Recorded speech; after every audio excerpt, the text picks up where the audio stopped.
রাসূল কারীম সাল্লাল্লাহু আলাইহি ওয়াসাল্লামকে বরণ করে দেওয়ার জন্য গোটা মদিনায় তখন একটা বিরাট উৎসবের আমেজ পড়ে গিয়েছিল। মদিনায় উপর হয়ে রাসূল কারীম সাল্লাল্লাহু আলাইহি ওয়াসাল্লামের জন্য সবকিছু নিবেদন করে রেখেছিল।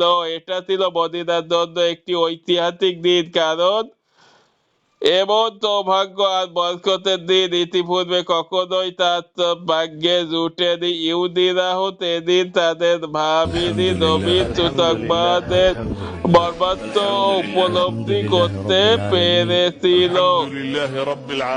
আল্লাহ তাআলা দক্ষিণ দিক থেকে তাদের উত্থিত করবেন এবং পূর্ণময় ফারহান গিরির মর্মতল থেকে তিনি বেরিয়ে আসবেন। কুবাই রাসূল কারীম সাল্লাল্লাহু আলাইহি ওয়াসাল্লাম কুলসুম বিন হাদামে গিরি অবস্থান গ্রহণ করলেন। কারণ মতে সাদ বিন খাইসামার গিরিয়ে তাহার প্রথম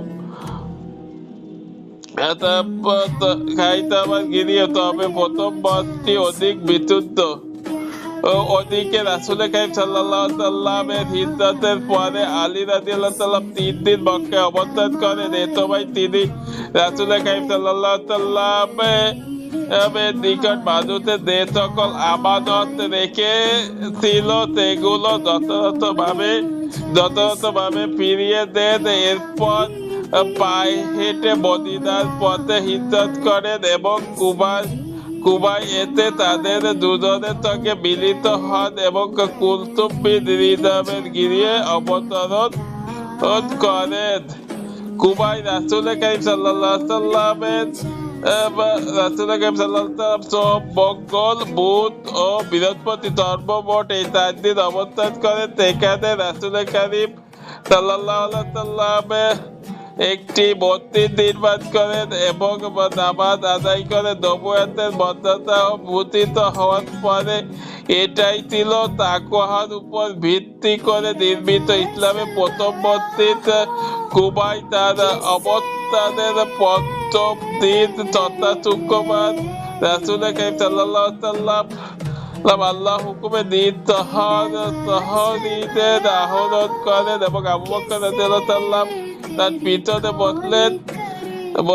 এরপর রাসূল কারীম সাল্লাল্লাহু আলাইহি ওয়াসাল্লাম তার উষ্ট্রিকে ছেড়ে দিলেন। দিন মাসুলাই বনু নাজ্জারের দিকে আগের তিনি সেখানেই তার আগমনের সংবাদ পাঠিয়ে দিয়েছিলেন, যার ফলে তারা সকলে কাঁধে তরবারি ঝুলিয়ে বেরিয়ে পড়েছিল। তিনি তাদের সঙ্গে নিয়ে চলতে লাগলেন। মদিনার পানে যখন সফর হয়ে গিয়েছিল সেখানে তিনি বাতলে ওয়াদিতে উপস্থিত সবাইকে নিয়ে মসজিদে